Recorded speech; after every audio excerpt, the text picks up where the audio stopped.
Yo tout le monde, c'est Luc. Aujourd'hui, je vais faire une vidéo justement sur mes trucs et astuces de la semaine pour être plus productif, c'est-à-dire s'améliorer, etc.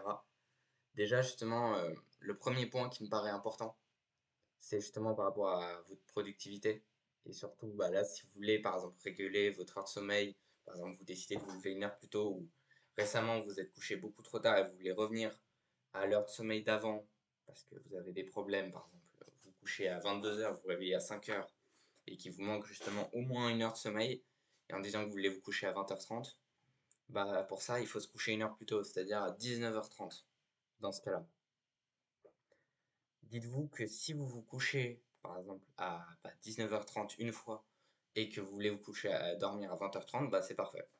Parce que ce qui va se passer, en fait, c'est que le cerveau va s'ennuyer. Au bout d'un moment, vous allez dormir, peut-être à 20h, 20h30, dépendant de ce que vous avez fait avant.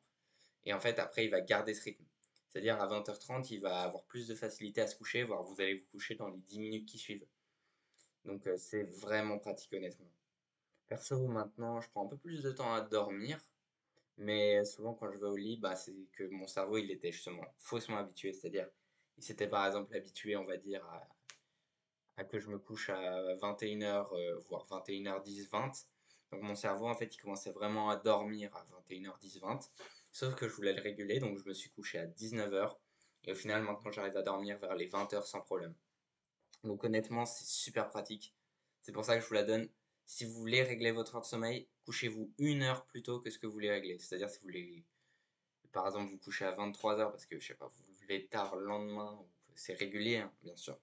C'est quelque chose qui doit se faire toute la semaine, pas juste 2 jours. C'est vraiment quelque chose qui est, bah, ça permet au cerveau de bien comprendre à quelle heure il doit se coucher.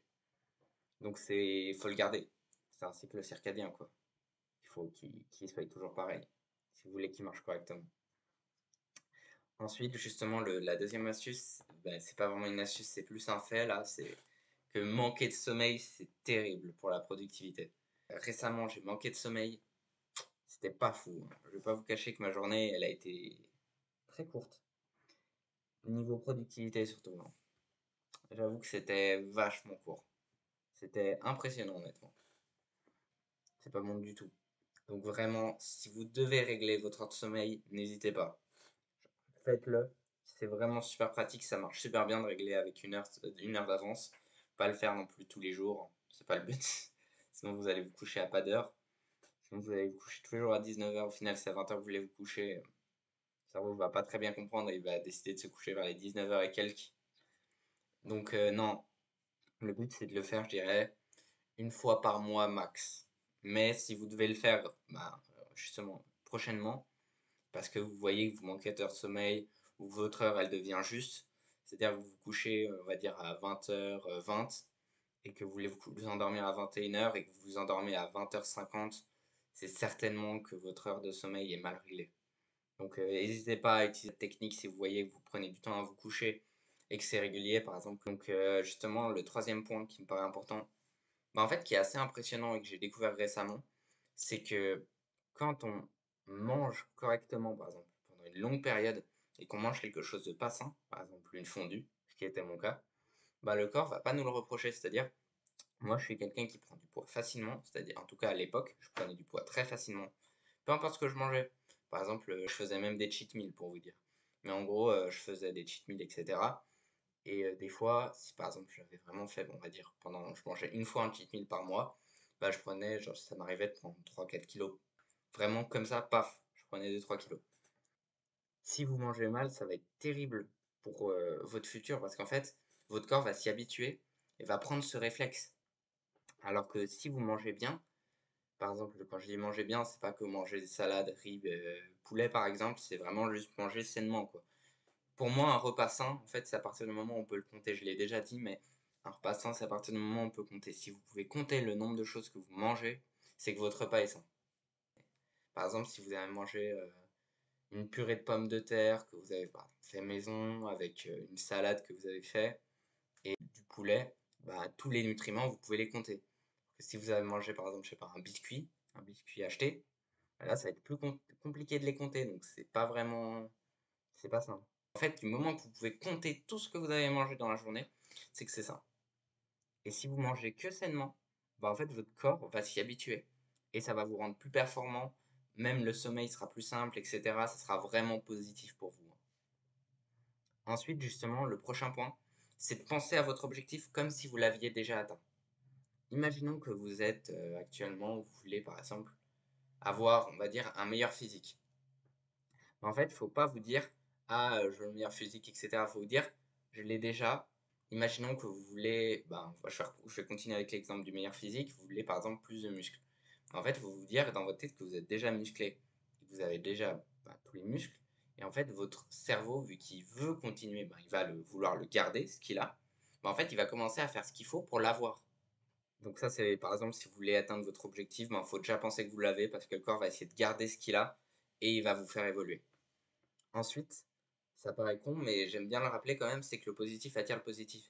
C'est-à-dire si vous faites quelque chose, par exemple, qui est bien, en fait, ça va attirer du bien dans votre vie et inversement. Si vous faites quelque chose, pas forcément de mal, mais que vous pensez à mal quand vous le faites, là, ça va attirer du négatif dans votre vie. Et quand je parle de votre vie, c'est vraiment de manière générale. C'est-à-dire qu'à un moment full aléatoire, il peut se passer quelque chose de mal parce que vous avez fait quelque chose de mal avant ou vous avez eu des mauvaises pensées, etc. Mais si vous pensez négatif, ça va attirer le négatif. C'est pour ça que, par exemple, les musiques, etc., je déconseille personnellement d'écouter trop le matin. J'essaie justement d'éviter tout ce qui est mauvaise musique, etc. C'est vraiment important. Et même pour vous, en fait, ça paraît con, mais ça impacte le cerveau. Donc, ça veut dire que si vous écoutez des musiques négatives, vous êtes positif, en fait, inconsciemment, vous êtes négatif. Vous pensez négatif. Donc, faites gaffe à ce que vous écoutez aussi. Surtout le matin. Ensuite, pour avoir justement ce que vous souhaitez, il faut enlever l'importance. Si vous voulez cette chose, en fait, il faut lui enlever l'importance parce que ça va juste mettre un obstacle de plus entre vous et la chose que vous voulez. Par exemple, imaginons que vous voulez, par exemple, avoir un meilleur physique et que vous lui donnez trop d'importance. Vous faites tout correctement, etc. et vous donnez de l'importance à tout. En fait, le problème, c'est qu'à ce moment-là, rien ne va se passer comme vous le souhaitez. Parce que la vie, déjà, deux choses. Première chose, c'est que la vie ne se passe pas comme on veut tout le temps. Donc ça, c'est la première chose, c'est que c'est pas comme le cerveau l'imagine. Tout ne va pas se passer comme on l'imagine, et ça, c'est correct, c'est normal en soi. Et le deuxième point, c'est que, en fait, en donnant de l'importance, c'est comme s'il y avait, par exemple, on va dire une sorte de vague. Par exemple, vous voulez atteindre le point là-haut. On sent qu'il y a plein de points. C'est un champ avec plein de points. Vous êtes comme ça, par exemple, dans la ligne de vie, pour l'instant, vous êtes tout droit. Votre but, c'est d'arriver là-haut, donc vous allez vous diriger là-haut. Mais en fait, en donnant de l'importance, ce qui va se passer, c'est qu'il y aura un aimant qui va essayer de justement éloigner tout à cause justement du fait que vous êtes en train de donner trop d'importance. Et donc, en fait, vous allez, même si vous voulez aller là, en fait, vous allez être rejeté vers le bas. Vous allez continuer vers le bas. Donc, justement, c'était ma petite vidéo sur mes trucs et astuces de la semaine. C'était Luc. Ciao.